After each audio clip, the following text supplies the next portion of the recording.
Hi, everybody. It's Bob Ost. This is Friday. It's November 8th, and we're here for our 245th consecutive community gathering.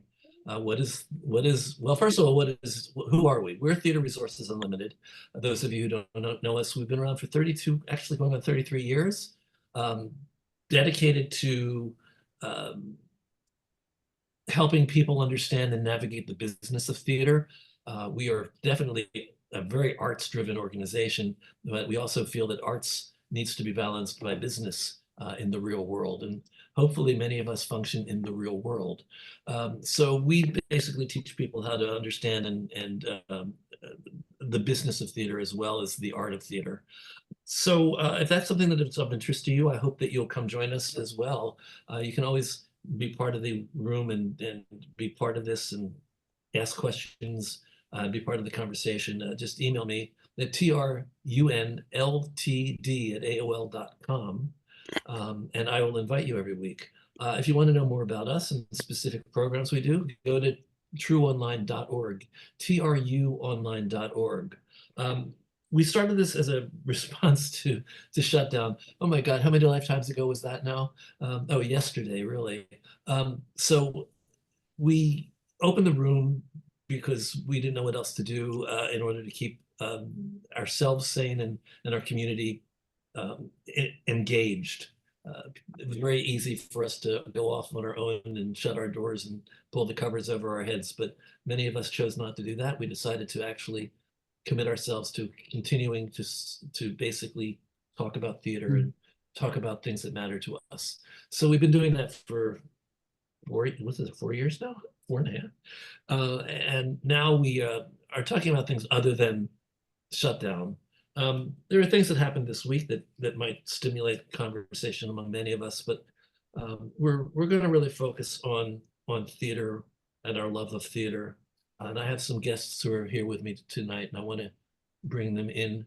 I'm going to bring in Jonathan Cerullo. Whoops, lost the spotlight. There it is. Jonathan Cerullo, who's a director and a friend of mine. And I want you to meet another much older friend of mine, because I've known this guy for 35 years at least. I think I know Peter Filichia predating my even thinking about, oops, what did I do? Here we go. Okay, so let me see if I can undo this. Oh, Don't get discouraged. yeah. Oh. So here we go. We'll try this once more. And actually, this allows me to put people in a better order, so I don't have to be at the top. So spotlighting Jonathan again. I'm going to spotlight Peter. And I'm going to spotlight me. There we go. So I'm not sure whether Jim is going to be joining us or not, but Jonathan is a director who's had a really multifaceted career in theater and other aspects of the performing arts as well. Peter has had a pretty consistent career as being one of the most knowledgeable people in the history of theater that we have in our business, and he's been a reviewer. Peter, I want to start with you with a question for you. Sure. What do you consider the difference between a critic and a reviewer? Oh, for one thing, I don't like either term. The term I prefer is appraiser. I mean, after all, if you go to 47th Street with a diamond and you say to the person behind the counter, is this good or bad? He's known as an appraiser. He's telling you whether it's good or bad. If I go to a show, if I tell you if it's good or bad, why am I a critic? It's such a negative word. I like the word appraiser because the word praise is in it. And I do much more praising than I do criticism. Why? Because I'm tremendously influenced by Walter Kerr, who once wrote, sometimes in the morning, when I'm reading the review that I wrote last night, I wish the show were as good as I made it seem. And what he meant was that after all, we go all the time to the theater and we see everything. I mean, one year I went 408 times. and it wasn't even a leap year. So the thing is, we get inured to so many things, and so many things that strike us as derivative, or, oh, we've seen that before. Well, the public hasn't seen it before. So as a result, it's a very different set of circumstances. Also, it takes a lot of money to go to the theater, and as a result, people don't go that often.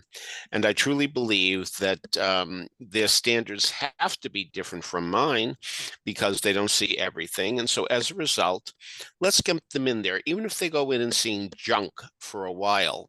Indeed, their taste will change the more they go. When I was 15 years old, I was told Our Town was the great American play.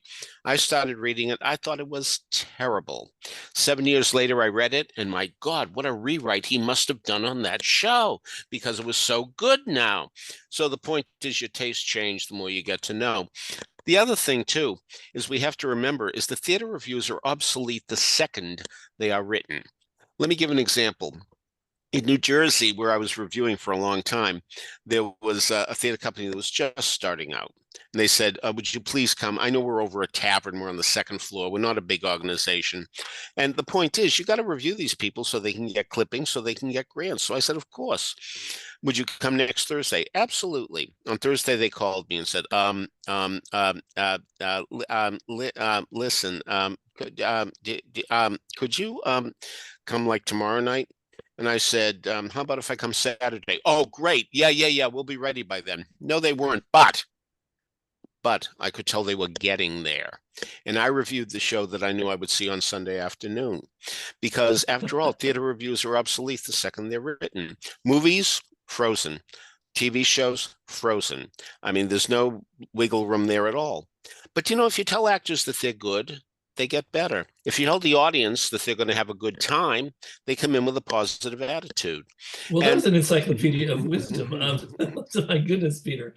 And one of the things that you're saying that I want to put in a different light is the fact that no two performances are ever alike. Ever. No, I mean, ironic. one of the performance in any show is going to be the audience. The audience is very much a part of shaping what happens. No question. I remember going to the very first performance of Working, a musical review of people who work, Stephen Schwartz. But this was sung by Susan Birkenhead and Mary Rogers, I think. And it was a teacher talking about her problems that she had as a teacher. And at that first performance, everybody felt so bad for the teacher and was there, just commiserating and thinking, wow, this is such a tough job. It's a good thing we're reminded of what a tough job this is. We're going to appreciate our teachers more. 4 nights later, I returned. People thought this song was hilarious. Just thought it, and the actress Bobo Lewis had to adjust to that. And she realized she heard the audience. She heard that they were responding and thought it was funny, and she turned it into a comedy song. So yes, I know Bobo. I knew oh, her. did you? Yeah. Yes. If you see the movie Kiss Me Stupid, you'll see a very young Bobo Lewis, and I urge you to do that because I think it's a very good movie. But by the way, nobody agrees. Go on. Oh, I don't agree. I don't Yeah, agree. nobody does. Nobody does. I don't think I could sit through that movie. Oh. I want to introduce everybody to Jonathan. Sure. What we're actually going to do, guys, we're going to go back a little bit beyond. We're going to predate the things that we're talking about now. We're going to talk about why we fell in love with theater. Jonathan, so you've created a very varied career in theater with many different roles. You're a hyphenate. You're a real hyphenate, right? I think I've marched through the industry in a lot of different capacities, if that's Like what that means. Like Sherman through Atlanta. Like Sherman through Atlanta, exactly. No, yeah. As a dancer, professional dancer, as an assistant to Patricia Birch, who I'm sure we know, and then working. Yeah. I was sole and exclusive assistant for 13 years, so there wasn't one thing I didn't do with her. So, and then directing and choreographing, working Broadway, off-Broadway, film, television, all that stuff. And now doing your benefit on. That's right. Yes. So that should be actually explained to everybody right off the bat. One of the things that these people have in common is that they're both going to be part of our benefit next when is it? Sunday. Next Sunday. What day of the week are we doing this? What day of the week is it today? So Peter's going to be the co-host of the benefit, and Jonathan is currently the director, and he's been kept pretty busy. Well, There's a lot to do. We're going to talk about that later. We're going to save that for the end. We're going to talk about what goes into producing and directing a benefit. That's going to be later on. So for now, just Jonathan, tell us how old were you when you decided that the theater was your life, was the oh, I'll place? tell you the exact moment. Ah, I'll tell you the exact moment, and I can tell you my mom and dad. I grew up in New York City, and my mom and dad took our family to see the a Broadway musical, Man of La Mancha, and it had gone from Goodspeed to the Peter helped me the downtown. the Anta Washington Thank Theater. And to you. Washington Washington. Square Theater. Yeah. And then Lincoln Center, the newly opened Lincoln Center, and I remember nothing up until the point when Quixote sings Impossible Dream, and the Vivian Beaumont all of a sudden went into this spiral of stars just going around the theater. Of course, we know it was a mirror ball, but I had never seen anything like that. And I remember turning to my father and grabbing his arm and saying, "How did they do that?" And it was the first time I saw my father crying. Oh, wow. That's And I great. looked back on that stage and I went, can that do that? And I never looked back. And I can tell you exactly where my seats were. Uh-huh. Every time I walk into the Beaumont, I say a little prayer and I say, Uh-huh. thank you for giving me this. So Mhm. that really was that theater bug just came up and grabbed me and pulled me in. And that was my defining moment. And I got into I started doing puppetry and doing school plays and all that kind of stuff in high school. And went to college and studied directing at Emerson. So it was, immediately I was hired actually before I left Emerson to go to Arena Stage, and that I got my equity card at Arena Stage. Um, and just Okay, I included myself as one of the speakers today, so I'll tell you my story. But I I don't know why or how it all happened, but when I was 4 years old, I sat down and I started writing rhymed couplets, and they were all Wow. rhymed couplets, and they actually had appropriate meat. They scanned and everything, Wow. Good for you. and I don't know why I did that, but I did do it. Mhm. And then the next thing that I remember happening in my life was that I became attracted to those skinny books on the bookshelf that I would pull out, and they would actually be plays. And I started reading plays probably before I started reading books. And I really liked plays. I don't know why. The dialogue seemed like a good thing to be doing. I thought dialogue, I understand dialogue. I don't think I understood subtext when I was 6 or 8 or 7 years old, but I did enjoy reading plays very much. I think the first play I read was Bell, Book and Candle Hmm. by John Van Druten. Mhm.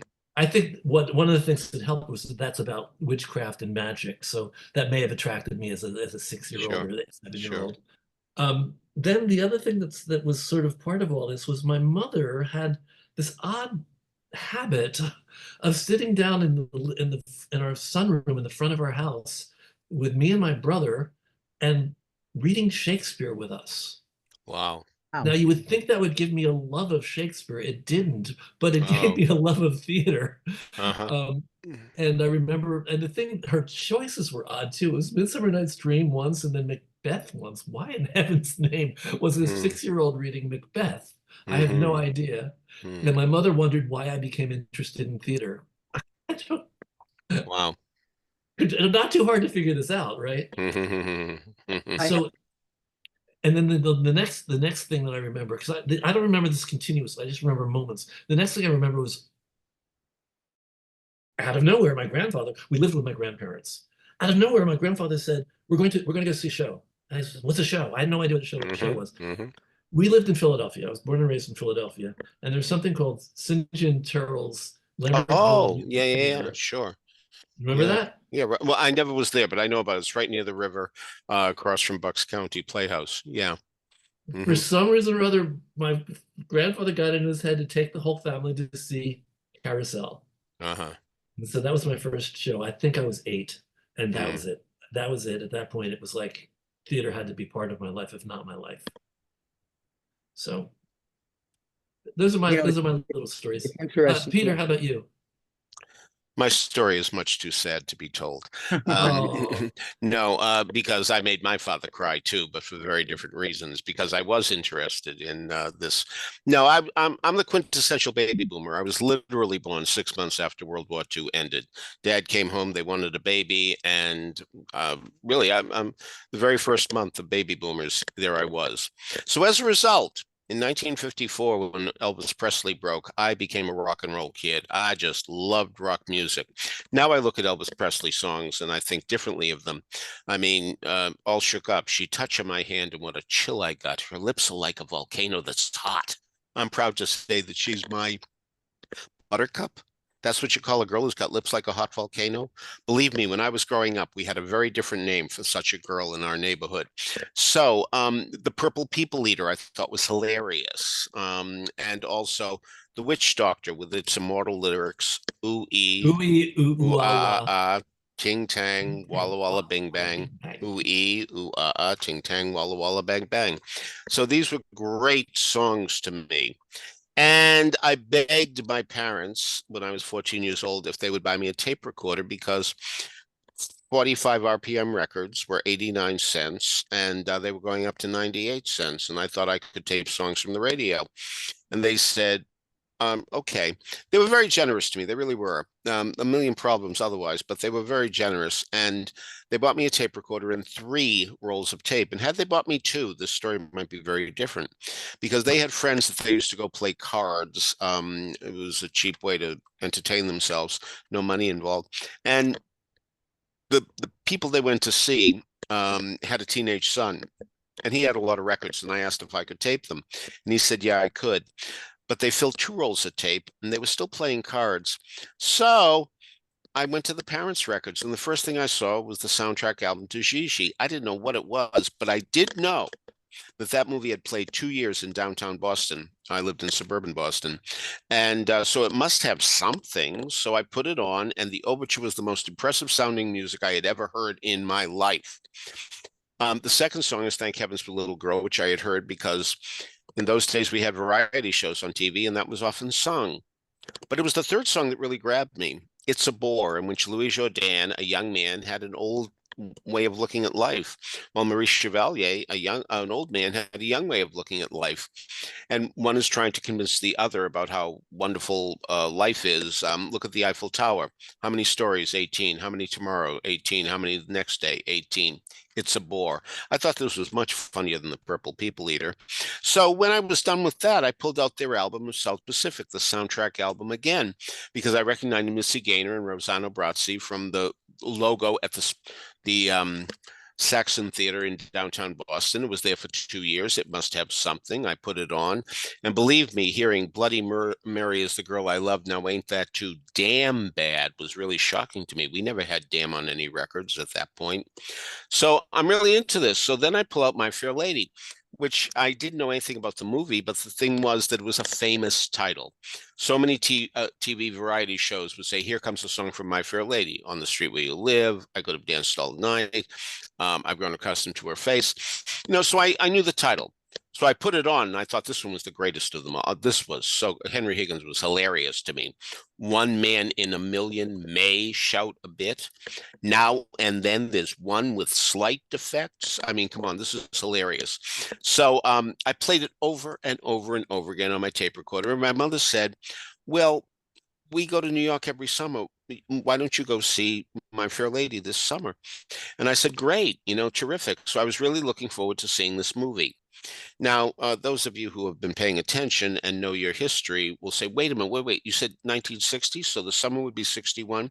There's no movie of My Fair Lady in 1961, it didn't happen until 64. Yes, but here's the thing. I didn't know they were still putting on live theater. I had no idea. My feeling was that when electricity came in, they stopped using candles. When automobiles came in, they stopped using horses. So I assumed that when movies came in, they stopped doing plays. Why would they bother doing the same thing over and over again? I understand. I knew about the Lincoln assassination. I understand that you put on plays when there was no film. But once you have film, why would you bother? So I came to New York expecting to see the movie of My Fair Lady. Now, my mother We used to go to New York every year. And the thing was that I always saw in those days, it's not true anymore, but there were a lot of movie theaters in Times Square, and they all had movies that didn't come to Boston for months. So I just assumed My Fair Lady was one of those movies that hadn't come to Boston yet, and we'd have to go to New York and see it.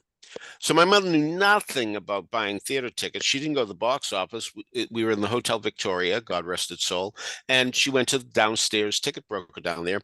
And as a result, for an orchestra seat, she had to pay $5.98 instead of the $4.40 it would have cost. H19, she said, you're going to be in the 19th row. Well, I was disappointed because I like to sit close at the movies, but anyway, what are you going to do? At least I'm going to see the picture. So she doesn't buy a ticket for herself. It's too expensive. So we get to the theater and she gives me a kiss and she goes off to sit in Rockefeller Center, which is all she ever did when she came to New York.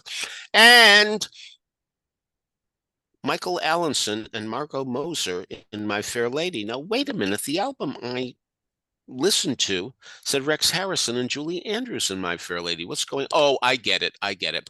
A few weeks earlier on the Jack Parr Tonight Show, he had on Trevor Howard, who was talking about his remake of Mutiny on the Bounty. And as a result, I figured it out. See, New York is so amazing. It already has the remake of My Fair Lady with these new people. Well, we in Boston haven't even got the original yet. We're so far behind.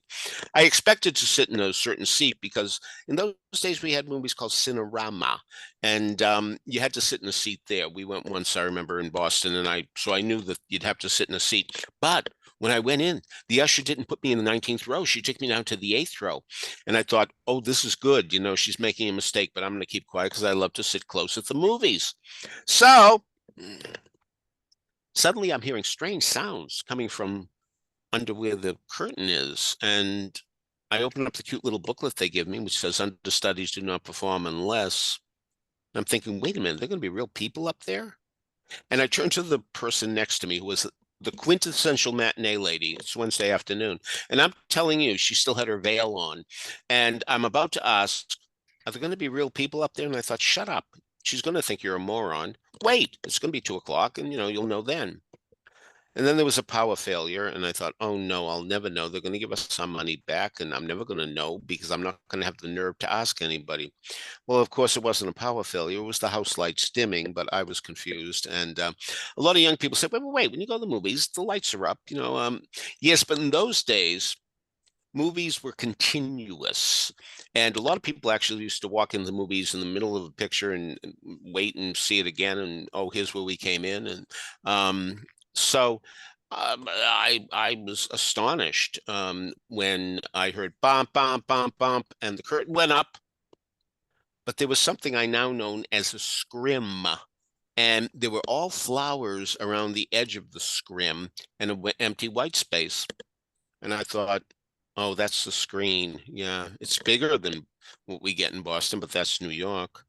And suddenly it was lit from behind, and it looked like real people. And the guy jostled a little. Wednesday matinee, he was out drinking late last night. And the scrim was lit, and then it lifted. And my life has never been the same ever since. I have now seen more than 12,900 shows. I do keep track of it. And and I It's still a have a lot more than any of us have seen, I'm sure. Well, I have a lot of zest. I mean, when I was at the Star Ledger for a year and a day, our dance critic came up to me and said, "You started a year ago today." I said, "Valerie, that's amazing. How do you remember that?" She said, "Because it's my mother's birthday." And I remember being on the phone. They said, "Get off the phone because you have to meet the theater critic." So she said, when you're here a year, you get a vacation. I said, yeah, I'm going next week. I'm taking my vacation. Where you going? She said, with the Caribbean and Europe in her voice. I said, Louisville. Louisville? Oh, wait. I get it. Friends, relatives, a wedding. I said, no, actually, I'm very embarrassed that I've never been to Actors Theater or Louisville. And it's only an hour from Cincinnati. And there's a play there a lot of people think is going to win the Pulitzer Prize at the Playhouse in the Park. And funny thing, Carol Channing's going to be there doing Hello, Dolly, So Why Not? She said, wait. You mean to tell me on your vacation, you're going to do the same thing you do every other day of the year? To which I said, well, then, Valerie, I must be in the right job, because how many people would spend their vacation doing what they do the rest of the year? I'm not interested in going anywhere unless I can see a show. I've seen plays in 47 states Breathe, and breathe, 17 countries. breathe. Peter, breathe, breathe. Okay, all right, I don't need to, but if you want me to, I will. I follow Do directions. breathe, do breathe. The only So, reason, first of all, I want to let everybody know that Beowulf is in the room, and I was going to just bring him on for him to wave hello to everybody. If I can find him now, there he is. So Beowulf, you don't have to say a word because I know you have no voice right now, but I want you to just let everybody know that I really have spoken with you, and I really didn't expect you to be here today. So this Beowulf is will, Beowulf will tell you I was one of his first champions. All he has to do is nod. Isn't that right, Beowulf? A first champion way back when in And you told me what the '94? show was. What was the show? No, he was designing at a small theater in New Jersey that did 7 shows in 42 days. It was called Summer Fun. And I am telling you that if his design for The Goodbye Girl had been on Broadway, that show would have run substantially longer. And his design for Death and the Maiden, I can see them both right now. 30 years have passed. It doesn't matter. I still see those sets. They were tremendous. Everything he did that summer was I amazing. still see And I knew he Mariah. was going to be a winner. Yep, indeed. If he had done Paint Your Wagon, they would have had a hit with that too.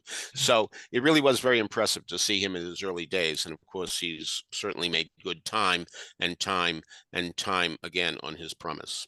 Just out of curiosity, Jonathan, do you know Beowulf? Have you guys met? Not personally, we've met in various lobbies of theaters, and of course, I know your work, Beowulf. It's simply marvelous. Oh yeah. He's the And best. what you're And doing, what though, you're educating young. You're doing something with a scholarship. he got a scholarship for young Yeah, designers. I that's. mean, really, I know you can come on. design, but that's really key in my book. And Passing it on, yeah, passing it exactly. forward. I And love for the that. record, he's married to one of the most charming women in the history of Yes, mankind, Mimi Belinsky, a lovely lady. And they've been married for some time now, so that's really great. So that's it, Beowulf. Before you are even tempted to speak, I'm going to remove your spotlight, and we're going to return to our conversation. And I'm going to bring you back in well, in a couple of, I think it's either going to be the 29th or December 13th. I haven't decided, but we'll talk about that. Jonathan, yes, sir. get a word in edgewise. Go ahead, try. Uh, lead me into a conversation. Yeah. Okay, so let's talk about your career. Let's talk about how you found your way to a career. Let's talk about all the different things you've done. And if you found something that you finally like, Oh, I always had my eyes set on directing. There's no question about that. I'll go back even further than Man of La Mancha. I come from a very musical family. My grandmother always had opera playing in the apartment that she lived in. We lived, above her. And I remember she gave a birthday party for my cousin, and part of the entertainment was a marionette show. And to this day, I can see I can remember what I did. I got up from the sofa that I was on and went around the back and pulled the curtain behind because I wanted to see who was controlling these puppets. And in my brain, that's where the idea of directing got into my DNA. And the cover of the you talked about My Fair Lady. Do you remember the cover of the My Fair Lady album with Sure. the Yeah. I yeah, I Judge but I not thought sure. Yeah. Being God. exactly, Yeah. exactly. So and then I naturally evolved into doing puppetry. And that led to me just exploring everything about theater I could possibly, you know, eat. And I went to well, let's start with where are you from? New York, Manhattan. I was So born you and didn't brought. have to go very far. I had to move from Philadelphia to New York No, I to didn't do go very this. far. I went to school in Boston. Peter knows, I went to Emerson College where I got my undergrad. And everyone was like, "Oh, we're going to New York. We're going to New York." I'm like, "Oh, I'm going back home. I don't know about you. I gotta go in my parents' apartment." I mean, we moved out of Manhattan when I was 10. And then when we lived in Westchester. But yeah, no, I immediately landed a job as Doug Waker's assistant for the production of Candide at the Arena Stage. And that's when Zelda Fitchandler was the artistic director, and she was transitioning out of that, and Doug Wager She was was. there for a long time. Oh, she started it, Yeah. her and her husband. Mhm. And so I was assisting Doug on the show, and he came up to me one day and he says, "Listen, we got extended. Would you like to stay on and cover one of the dancers in the show?" And before he could finish the sentence, I was, "Yes, of course I will, but you got to give me my equity card." And the last 2 weeks of the show, I'll sign an equity contract, and that's what I did. And I immediately started auditioning for for theater. And I started out as a professional dancer. I went to the Joffrey. I was with the So apprentice. wait, I just wanted to say, so let's talk about this for a second. You knew that you wanted to be a director, and that was really where your heart was, and yet your first job really was My, as my entree into it was as a professional dancer. I knew that that's the way I was going to get into it, and I wanted to do that to see how the directors and choreographers put their shows together. I was in well, I also had featured parts in so choreo. would that work for writers too? I don't know. How many writers, like all of you waiting for your first show? He's like, we need to learn how to dance. That's how you get into it. Yeah, it's important. Anyway, so yeah, so I started out as a professional dancer. I had my training at the Joffrey. I was with their apprenticeship company. I was with the company with Ronnie Reagan, if you can believe that. Mhm. Mm-hmm. Oh, Uh, the son, Yeah, right? yeah, Done indeed. Yeah, right, exactly. the one who's an atheist and Long proud of it. Mhm. long story short, I wanted to sing and dance, and I had a voice, and I had a full head of hair, so I hung up my toe shoes, marched myself uptown, and started auditioning for, theater. And it was I was never out of work, knock wood. I would go and hand in my notice on opening night because I had another job, that would take me, for another couple of months. And you Oh, need that's a great to, way to make friends. well, yeah, I mean, it was I know we're not supposed to use the term gypsy now, but I was that proverbial gypsy, and I really went from one show to the next to the next to the next. I was never out of work for 10 years. Then I got a call from David Saint, who is the director of Georgetown. Georgetown, Yeah. Judge and Street. George Street, excuse George me. Street, yeah. And he asked me if I would choreograph a show for him, and I said yes. Pat Birch came and saw that show, and that's how that relationship started. Because she called me out of the blue, and I was choreographing and still performing at this, doing both of those things at the same time. So let me ask you something. So Mhm. your first mentorship was from Pat My Birch. I first and mean, only mentorship really was so Pat. that was nothing that you couldn't tell people how to make that happen. That just happened, or She literally. Do you remember Tony Stimac? yes, Yeah, I sure. remember him very well. Yeah, Tony, yeah. Tony, Tony, Musical Tony. theater works. Yeah. Exactly, and I choreographed a show for Musical Theater Works, which Pat again saw that too, and she asked for my number. She called me up, and I thought it was a joke. I thought somebody was playing a joke on me. Uh, Here's Pat Birch. I said, Pat Birch, really? And she says, yeah, I hear you're good. I'm pulling you out of the chorus. And I need an assistant. And I said, I had one more show to do it up at North Shore. Um, and I finished that contract and I stopped performing. I had done Cats, I had done Sweet Charity, I had done Legs Diamond. So I was done. And I can't believe you did Legs. I saw Legs Diamond. I actually saw it. yeah, What was the song about the knockers? yeah, but you're not this right. way. Yeah, yeah, yeah. Yeah, Peter Allen really thought we'd be amused by that, no question. I God. saw Legs Diamond twice. And here is one of the knockers. Oh, This is really? yeah. Um, yeah, no, I did that. We're still very close, that whole family. And we just lost Adrian Bailey Yeah, yeah. from that show. So And one of the writers was a fashion designer, um oh, Supone. Charles Sapone, yes. Yeah, Charles Supone. Yes, yes. Is that how that's My Now pronounced? I never knew I that. knew him because I was the fashion writer at Bonwit Teller, and Oh, right. I was writing about his introductory yeah, A and collection. little more yeah, I mean respect. it was quite a cast. I mean, we had Julie Wilson, who was played Flo, Joe Silver, um, Larry Kurt was Peter's standby for the show. And Did he ever go on? he did not. Uh-huh. He did not go on. But yeah, that 12 weeks of previews, and Mm. no, we opened So let in. me ask you this: was there ever a moment where you thought that, gee, I could keep a career as a performer, or did you still really want that director gig? I didn't. No, there wasn't.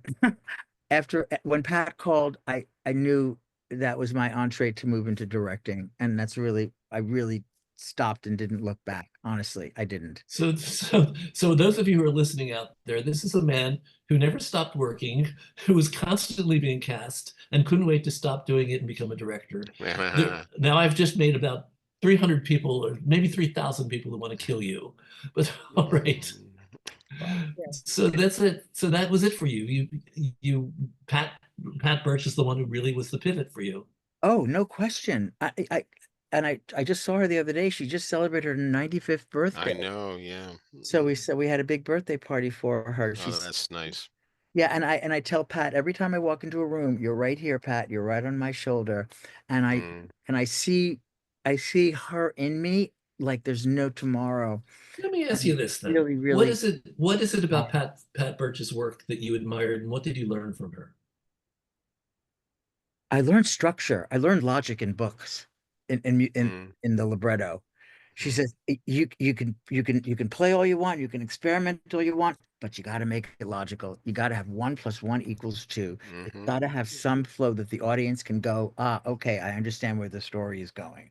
And if you don't have that logic, you're in trouble. And the most important tool in that room was a pair of scissors. Because we would take that script and we'd go, okay, let's take this scene and put it here. Let's take that scene and put it there. How about this song here? And Scotch tape. And Mm. that's and my So you've caused multiple nervous breakdowns among writers. Hmm.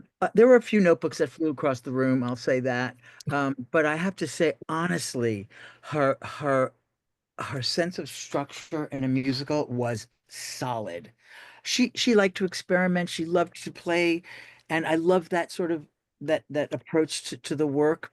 Um, I coming out of my training as a professional dancer, I would take all of her stuff that she would put together, and I'd make it work for her. I'd make the steps be set to account because she didn't count. She didn't put anything to counts. I did. And so So, now I'm in that position where I have my assistant, working that way. So a Let me question say occurs to that. me for I was going to say to Peter Felicia. It occurs to me that you as a show appraiser saw a lot of work by Pat Birch. What Ironically did enough, the first time I ever did was for an off-Broadway show called Up Eden, which lasted a week, and it was at the Jan Hus Theater, and it had a great cast. Nobody knew that Bob Balaban and Blythe Danner were going to be big stars until they saw that show. George S. Irving was in it. Patty Carr was in it. Very, very, very good score. I could sing you some of it now, do you but remember? I have no. Did you say what the Uh, name was? Up Eden. Up It Eden. was this sounds like a bad idea because it was a musical comedy version of Cose van Tutte, and one would have to admit Mozart did a better job, but nevertheless, but you could An tell. opera with a very strong book, actually. It's an opera with a very solid book. Yeah, yeah, so anyway, but you could tell from the staging this lady was really something. And after all, this is 4 full years before Grease happened. So I mean, it was really, really something to see that. And I was very, very grateful that I did catch that at ironically enough, I bought tickets for the first preview and they canceled the first preview because they felt they weren't ready. And they gave me my $4 back and I could see the show anyway. They let me attend, but they gave me my money back. But I'm telling you, it was very clear that night there was a lot of talent on that stage, This really. gives people the young people who are watching this gives you a perspective how old we all are when we can remember $4 and $5 tickets. I So would just much rather be 10 or 20 years older and have seen the shows of yesteryear. So, I mean, hey, you want to say that you saw Barbara Streisand and I get a few wholesale and Funny Girl twice once in Boston, once on Broadway? You got to be a certain age. Fine, I'll take it. yeah, I'm not the yeah. least bit concerned about the age. I'm very glad I got to see what I got to see. So no, that's perfectly fine. But yes, Pat Birch was and of course, I was at the very, very, very, very, very, very first performance of the Little Night Music in Boston because company in Follies had tried out in Boston. And the point was that after those two shows, who the hell could wait for a second performance? Every human being I knew who cared about musicals was there that night. And I don't just mean from Boston. I mean, people coming from around the country who I knew to see that first performance. And she was raring to go. That choreography was right in place. Weekend of the Country, not an easy song to do. Musical scene. And she did it beautifully. Well, I have this funny. She told me a story about Weekend in the Country. She Go said on. we were in Boston doing, Mhm.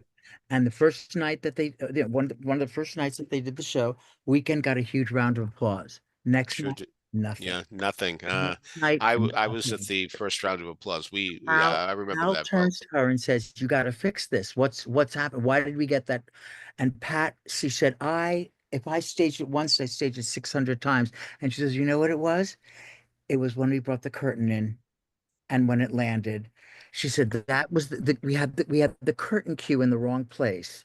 And she goes, "It's math. Just figure the math out. 1 + 1 must equal 2. It can equal 3 sometimes, but then you're doing something else." But and she got all that from Hal, and he got that from Mr. Abbott. Hmm. One of the my moments that I will tell you is when SDC, the stage directors and choreographers, celebrated their 50th anniversary. Um, we did a family tree, and they said, and George Abbott begot Hal Prince. Hal Prince Hmm. begot Pat Birch. Pat Birch begot Jonathan Cerullo. And I was like, did they just say my name in that Isn't that lineage? wonderful? I was Good like, for what? you. I was like, That's what? terrific. That's terrific. I know, I Yeah. know. I hold that very dear to my heart. As well you should. And Pat sits on my shoulder. So, I Good. have a question for you, Jonathan. yes, Have you directed anything besides musicals? in college I did. I directed Ionesco's The Lesson.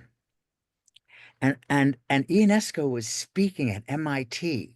Oh. I invited him to see the show. I went over to MIT and I said, "You've got to go." He came and saw it. Eugene Wow. Eugene Ionesco Wow. came and saw my little loft production of The The lesson. Lesson, which I loved. I loved that play. Yeah. Well, that's amazing. That's But stunning I to hear. really, Wow. I know, I know. Good for Um, you for seeking him out, though. I That's did. great. When I saw he was That's lecturing at great. MIT, I went over there and I had to jump through a few hoops, but So nonetheless, let me say this to you, Jonathan. It yes, seems to me that you're a guy that's made your opportunities. How much has luck played in your career, and how much have you just really worked to get as where you Liza are? Minnelli says, be ready when luck happens. Mm, Say it's I really something more, true. because that's my question. I wanted to go a little longer than that. No, it's true, but nothing beats being in the right place at the right time. Matthew Sklar, who was an usher when he was a teenager at the Union County Arts Center in Rahway, New Jersey.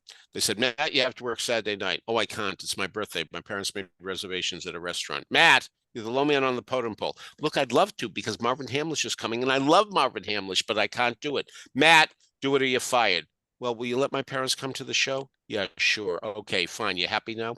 So that night he shows up and everybody knows the story. So everybody connected with the Union County Arts Center says, "Happy birthday, Matt. Happy birthday, Matt." And Marvin Hamlish overhears this and says, "Happy birthday, Matt. Tell me about you." "Oh, Mr. Hamlish, I want to be a composer like you." "Well, sit down, play me something."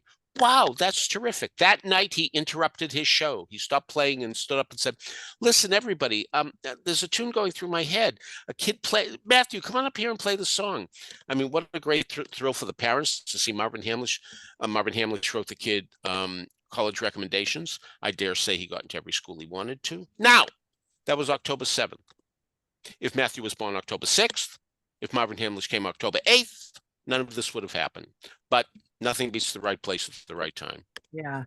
I don't know what luck is. I mean, it's good fortune, but I listen, as we all have, we worked hard. And I have a note in my bathroom that Pat wrote to me. "I love being in the trenches with you." And that's what this is about. When you're in the trenches and you really roll up your sleeves and you get your hands dirty putting a show together, that's magic to me, and when it works in the room, it's godsend, and it's Frankly, I just love trying. You know, I mean, Yeah, I get great thrills from just trying because that yeah. means something could happen. I come into the room with 100 questions. I have no answers, but 1,000 questions. And I use Hal, and she says, use Hal's what if. And I go, well, what? Because Hal would always say, what if when Evita is singing that song, a rock came through the window. What would that do to the story? And I thought, oh, okay. So I always ask, well, what if we did? What if you tried? What if? That for me is important. But no, I just work, Bob. I made myself a promise that I would do one thing every day for my career, and I haven't missed that. One That's good. every Good for day, you. Good for you. one thing. It could just be reading a review, but it's one thing I do for my career. So you're sneaking a couple of how-tos into this, even though you don't know what luck is and all that, but you do know what things you can do that can keep you at least on the path. I So hope so so. thank you for that. I thought, I hope people appreciate hearing that.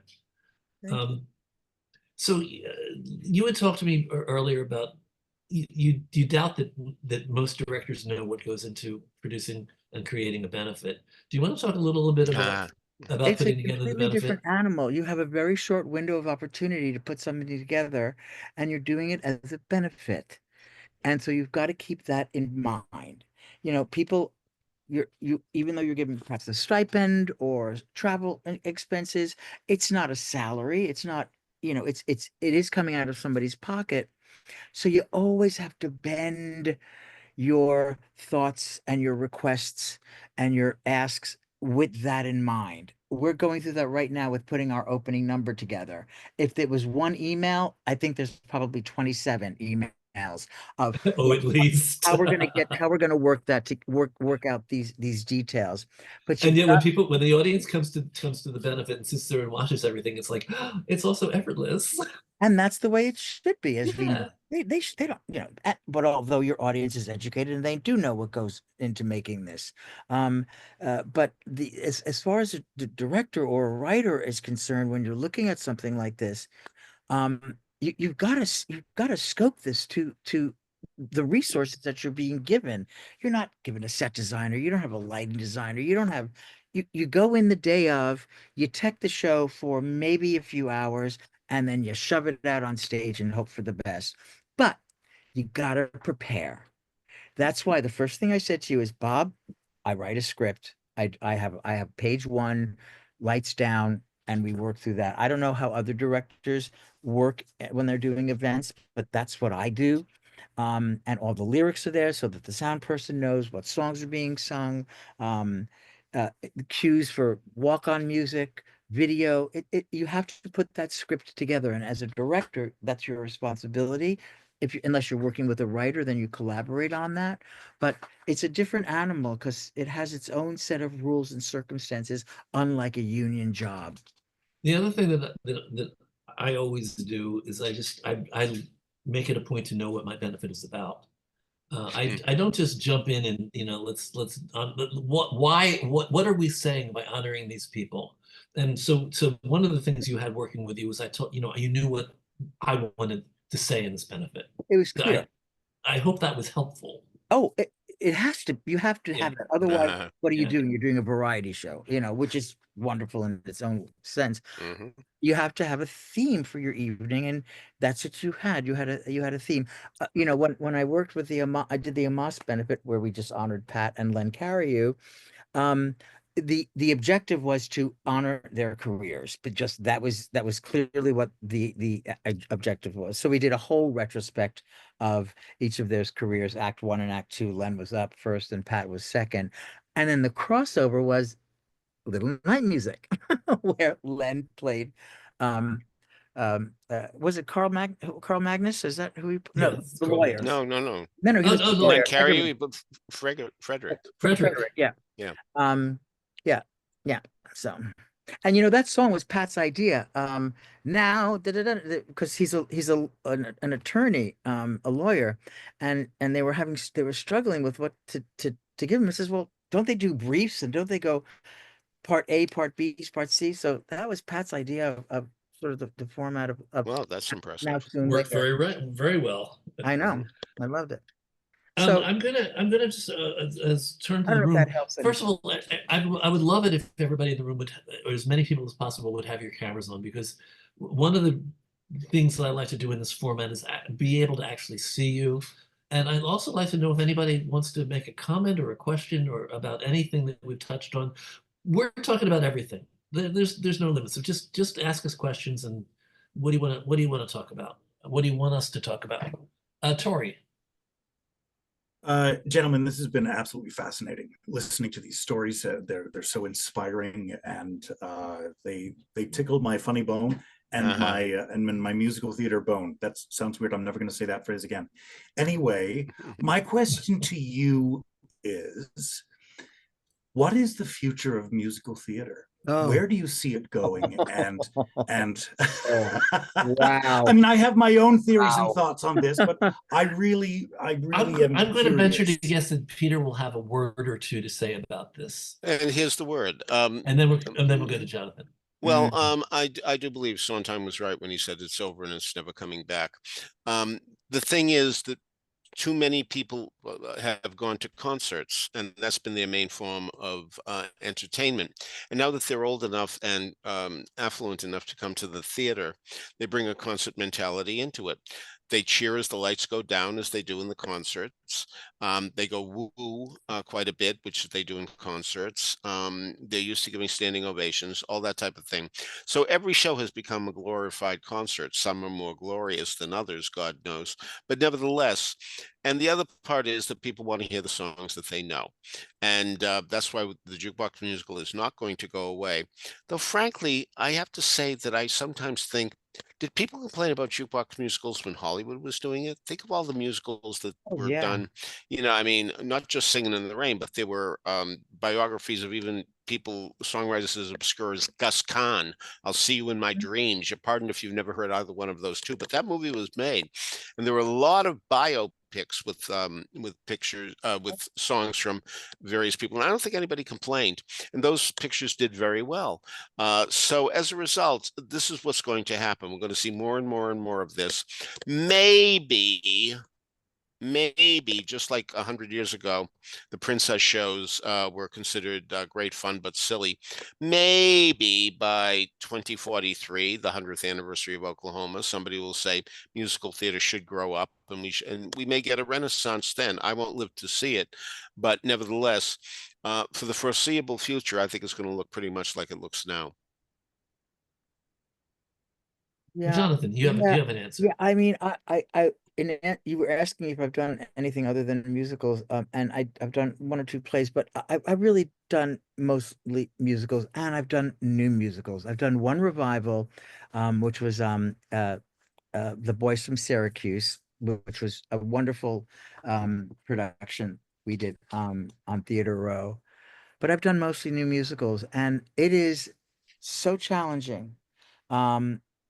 When writers particularly put a fence on their page and say, "Do not enter," it's done. It's complete. And that's not where I come from. That's not the training that I come from. So it's hard to work dramaturgically with young and new writers, because they have this sort of I'd hate to say it, but sort of an imperious um thought process that I'm going, where is this coming from?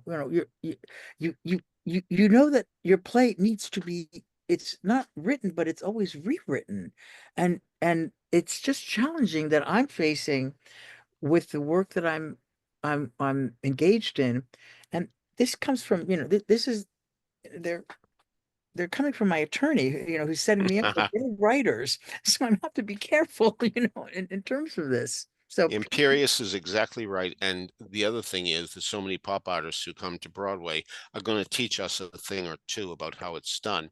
Paul Simon, of course, is one of those that I'm mentioning. That's Who the just first, that was the first one that I thought of. Yeah, I mean, he's going to teach Caveman, us how it's done. caveman. He knows more than we do, and that's the way it is. And you can't fight with these guys because they have a lot of power. And as a result, and the other thing too, Elton John, I don't know if it's true of his current show, but in his previous shows, he didn't show up till opening night. If you wanted a new song, you called him up and said, "We need a new song," and he wrote it, but he wasn't there. Back in 1956, Judy Holliday was very upset when Bells Are Ringing was trying out of town. She did not have an 11 o'clock number. And one day, Julie Stein came in and said to Comden and Green, "I have an idea." And he said, "I'm going back where I can be me," to the Bonjour Triste Esprasia Company, because it was earlier in the show, they mentioned that in a line of dialogue, and Stein noticed that every night it got a laugh because it's a funny idea, the Bonjour Triste Esprasia Company. Adolph Green jumped off the couch, said, "Yes, exactly." And they claimed that, in no time at all, they wrote the song that is one of the great 11 o'clock numbers of all time.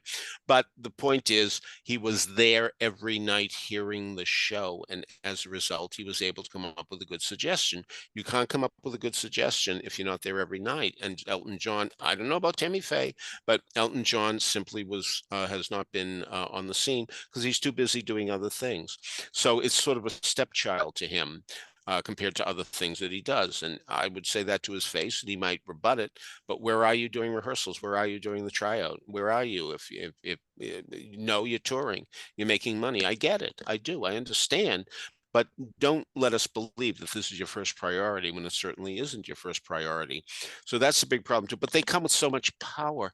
In the old days, composers wish they had a show on Broadway, and when they got the opportunity, they relished it and they treated it as the apex. By the way, for all the talk about the fact that, well, we used to have popular music in the golden age, and then rock came in, and where is it now? Where are all the hit songs from these rock musicals, huh? What standards have come from these rock musicals? That's what I want to know. How many songs can you name that really captured the public's attention? You might say Hamilton, that's the whole album. I am talking about songs that stepped out of the show. Where are they since now rock has taken over the musical? Where are they? I will humbly suggest that one of the problems is that what a song needs to accomplish in a show is different than what a song needs to accomplish in today's modern pop world. And sometimes ideally, Bob, but so many times, so many of these songs are simply songs that are sung for the sake of showing off voices and all that goes with that. I don't think that many of these people are concerned about moving the action forward or anything like that. I think they're interested. I will always teach that, though. I will continue teaching that. Oh, sure. Oh, yeah, we have to keep trying, no question about it. But the younger people may live to see a renaissance. I will not. Owen, Owen, do we have a question? Yeah, I have a question. I think I share a lot of, the sort of pessimism that you two both have for the, current state of musical theater, especially. But what do you think, as someone who is looking, is early in their career, what would you recommend to someone to, try to affect that change? Is it, I think it's the barrier for entry has gotten, with all due respect, you're not getting picked up. Exactly. It's harder and harder to get in. So what would you do to, if you had to start all over today and bring about this sort of effect, what would you do? I'll tell you, for me, I would try anything and everything possible in any venue and in any space you possibly can. Theater just doesn't have to happen in musicals or they don't have to happen in a theater. They can happen anywhere. So if you want to just start to get your that out there, I wish I had done that. I wish I had been sort of that entrepreneurial spirit, but no, I had focus. I was like Broadway or bust. Sure, that's what we were all brought up to believe. Yeah, and I think we're trying to change that thinking, but basically you obviously are, and you've obviously been successful as well. But think about the people who wrote the Drowsy Chaperone. I mean, that was just something they did. because somebody was getting married and they thought it'd be funny to write a few songs. And look what happened after that. You know, and that's been done a lot. I mean, for a show that's so, when you think of it, is inside about the makings of a musical, that's what it's really about. Good Lord, it's done very, very well. And not with a rock score either, you know. So it makes people come to it, and people do come to it. So so there are exceptions to every would-be rule. And unfortunately, I think today perhaps you need a hook. You know, we've always had to have a hook within the play. I mean, even theater songs have hooks too. I mean, it's not. No. I guess what I'm trying to say is, so these reinventing of these musicals. I'm just going to do Sunset Boulevard, for a Oh, change. that. That. But the guy got attention. You know, he got attention. And how did he get attention? Because he went off and he did something, you know, he did some avant-garde stuff. Jamie Lloyd is the director. You know, and he got attention. And now he's doing what he's doing because he thought outside that box. But he's brought it to mainstream now, which, you know, say what you want with it, but I'll say what I want with it, but anyway, go on. I'm seeing it. Yeah. I'm sure you will, Peter. I don't know. I don't know if I answered your question or helped answer your question. Anything you can do, anything you can do. Well, Do it. and Show up. first of all, I just want to come in with my usual riff here. We do not need to depend on Broadway, and we do not need to be commercial. The first thing I would advise anybody is to check your soul and see where your aesthetic really lies. You don't have to reinvent yourself so that you can be on Broadway, if you can accept the fact that there can be success outside of Broadway. So that's one of the biggest frustrations I see in people, is that everybody thinks Broadway or nothing.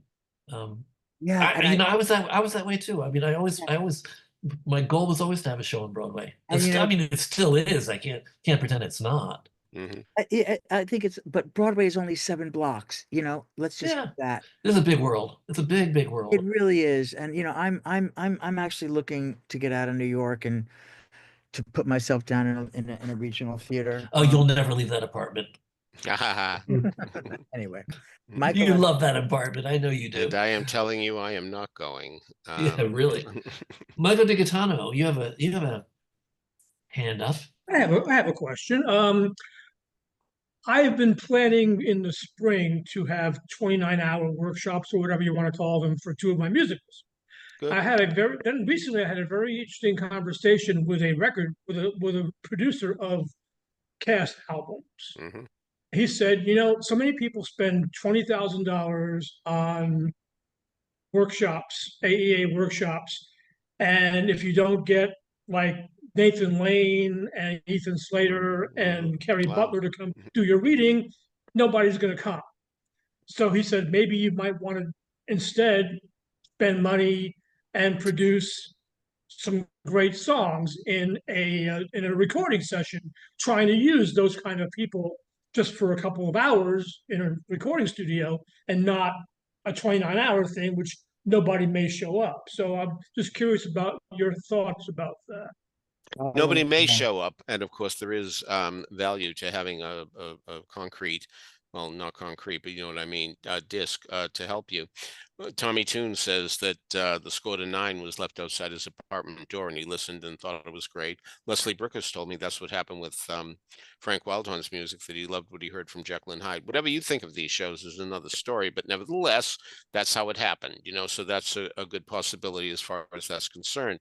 But on the other hand, you know, all you need is one. And, you know, it's very possible that if you do that workshop, somebody will come who will, it's a crapshoot no matter which way you look. There, you know, if you're at the Delaware Memorial Bridge, you can take a road that will take you through Philadelphia that will get you to New York, and you can take a road that doesn't go to Philadelphia that will take you to New York.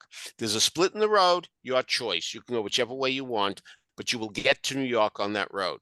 And you may very well get to wherever you want to go, no matter which road you take. And it's very possible, to use the metaphor in another way, your car will break down and you will get nowhere. That happens all the time. God knows, maybe hell is, maybe when I die and go to hell, and it's pretty likely I will if everything I've been taught is true, maybe I'll have to see all these musicals that never happened, that got only to a certain point, because it's very easy to give up. Very easy to give up. And, you know, I mean, really, Grand Hotel in 1989 first came out in 1958. And it closed out of town, and look how long it took. Old musicals never die, and they don't even necessarily fade away. So all you have to do is keep going. Just go. You'll make a decision, and one of them will be right, and one of them will be wrong, and you have to hope you make your right decision. But ultimately, Michael,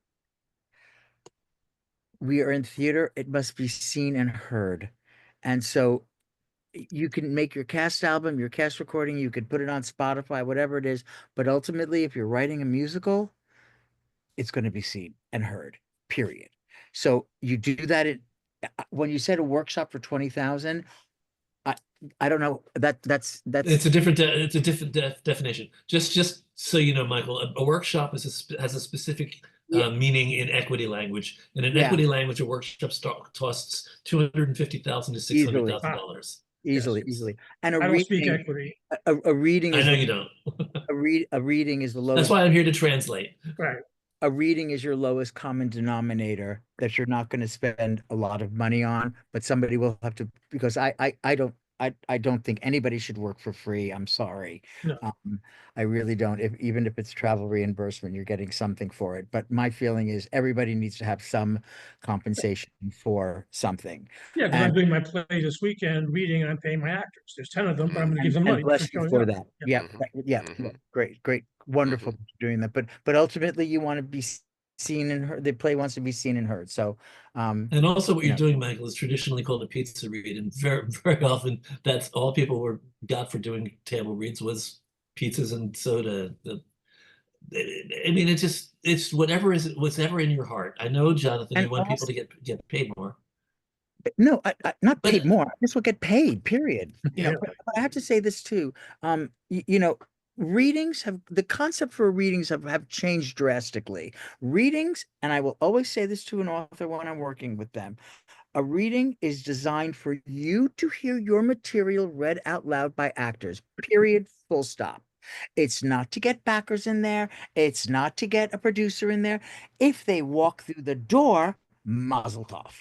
But if you put your brain into the fact that I got to get a producer, you're going to die. You're going to go down the tubes. Go in there and work your material. Get it and listen to the laughs, listen to where the audience is. And that's what a reading is intended, period. If anybody disagrees with me, let me know. Well, I spent 20 years in sitcoms in LA, so I know the value of the weekly reading. I mean, exactly. I did that it was my first half of my life doing that. You understand it then. There you go. I must jump offline here. It's what a pleasure this has been. I hope I shared something with you that is of value. Lee, it's great to see you. My takeaway is get mentored by Pat Birch. Yeah. I saw her name come up in an email, or her brother's name come up in an email today. So, Pat, so Bob, we'll talk. Thank you all very much. I must fly. Thank you very much. Yeah, and I have a show at 7 o'clock, so I'm gonna have to go too. But anyway, a good time. Thank you, guys. By all. Yep. Until then, bye. So what I'm going to do is I'm going to just say a few words to my YouTube and podcast audience. Again, if this is something that you find enjoyable, entertaining, or even informative, I hope you'll consider becoming part of us, and I hope you'll email me at trunltd@aol.com, trunltd@aol.com, and you'll be part of us, and we'll send you the Zoom and invite you every week to come join us. Next week we have Jamila Ponton-Bragg, who's a Black producer. Very interesting lady. She has a company that's dedicated to doing shows about, for and by women. But there's a lot more to her that we're going to be exploring. The week after that, I've got producer Michael Alden, who has several Broadway credits, and he produces Broadway, off-Broadway. He's producing in film. He's also going to talk about producing a little bit. And then for Thanksgiving, I'm probably going to do what I've done in Thanksgivings pasts, which is basically reasons to give thanks. We're going to just basically talk about what we're thankful for. And I'm probably going to have my TRU board be my guests, and we'll just have conversation in the room. After that, I actually, on December 6th, I've got New York Assemblyman Robert Carroll, who's going to come, and we're going to do a segment on art and politics, and he's going to talk about advocacy as a way of making change happen. And there may be a more import to us now than it ever has been. But I can tell you that he has a bill that's being voted on that would be a big boon for theater. We'll talk more about that on December 6th. So that's it, everyone. Thank you for being with us, and I hope that you'll be back again. All right, bye. Bye. It was amazing to attend the Zoom meeting. And I feel like I've learned a lot more about musical theater. You do? Well, we do that. We'll do that. I'm trying to make this recording stop, and I can't get it to stop. You know what? Jay, are you there? Yeah. Jay, yeah, you're the only one.